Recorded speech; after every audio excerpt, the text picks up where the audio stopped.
Putin has resorted to sort of primitive shaman-type methods, and he is reported to take regular baths in an extract made from the blood of the antlers of Siberian red deer.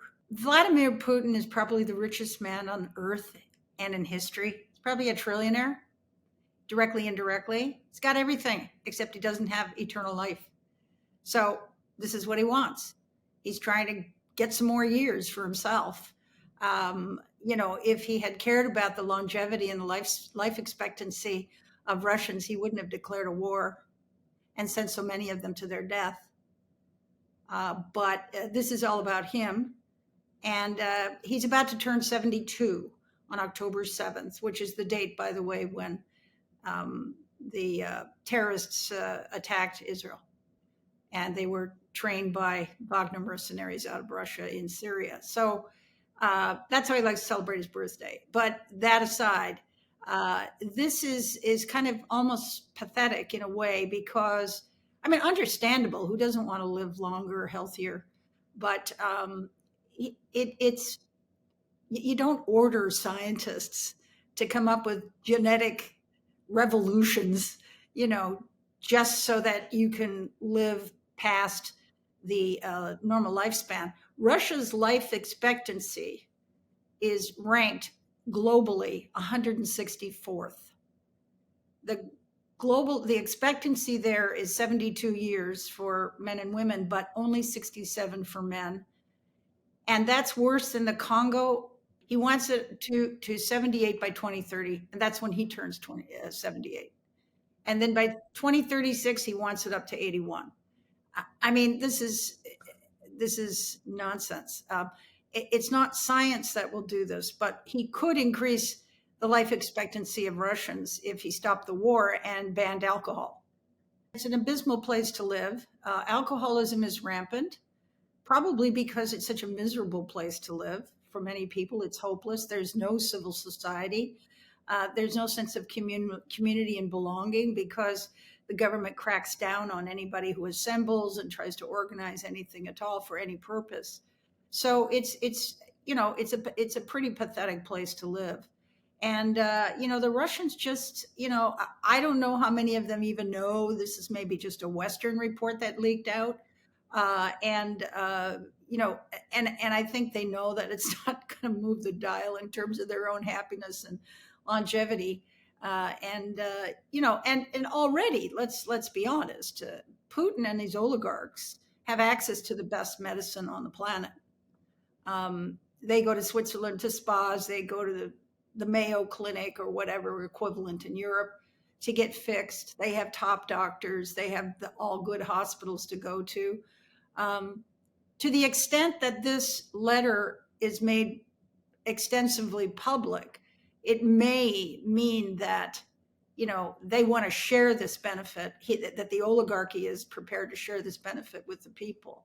But I don't think they believe much of what comes out of the Kremlin. And I spent a lot of time in Silicon Valley and in the business world, and rich people have everything but longevity, and they invest a lot of time and money into finding cures or regimens or vitamins or blood transfusions or whatever they can to extend life. And in fact, Google has a subsidiary called Calico, which is dedicated to longevity. And I think Putin is also kind of different in as much as, I don't know if you recall, at the beginning of the invasion when he would have a meeting, it was during COVID, he'd have these long tables. If you met with him, you'd have to be double checked, triple checked he's a germaphobe. And so we don't know why. And the speculation was that maybe he was undergoing chemo, was immune deficient or whatever, or he's just a germaphobe or paranoid, thinking people could come with a bomb strapped to their waist or something. So he's an odd character. And I think it's actually in character for him to have done this. But the state of the healthcare system in Russia has got to be pretty abysmal.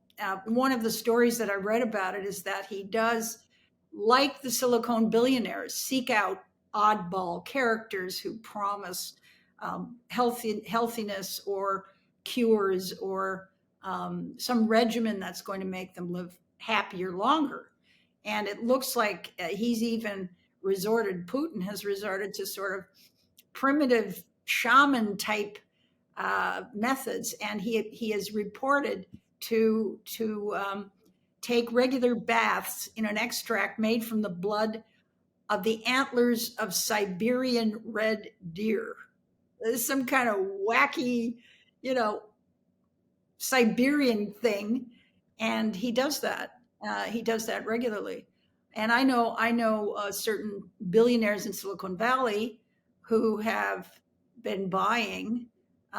This is yucky, but they've been having their blood transfused with blood taken from the umbilical after birth. They buy these because apparently there's more stem cells which are curative and considered beneficial in the fetus, and once the baby is born, still inside the umbilical cord.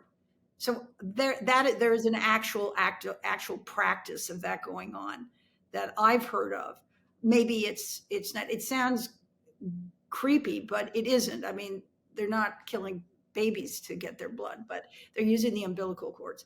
So this is the kind of thing that are going on. And, you know, of course, there's the famous Ponce de Leon story, the search by the Spanish conquistador for the Fountain of Youth, and thought he found it in Florida. A lot of people think it's in Florida still. To the extent we can trust the footage we get out of Russia, you know, you never know. They're very good at fake AI stuff. But let's trust that what we see, he looks okay for a man of 72 years of age. In fact, he looks quite healthy.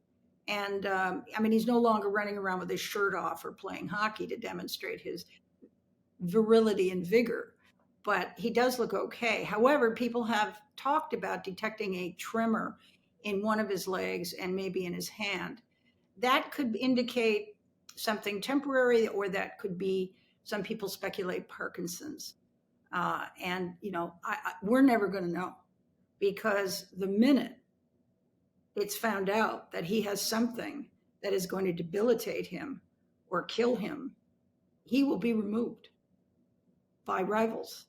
So these are carefully guarded secrets when you're a dictator. Well, I'm sure he wants to live as long as he can, and he's the richest man in the world, and he's going to buy and do whatever he can to get the techniques or the medicines or the doctors that are going to add years to his life. I don't think it's connected to Ukraine. He's been raping and pillaging all over the world his entire career. And so that's really not new. This is just a really big special operation.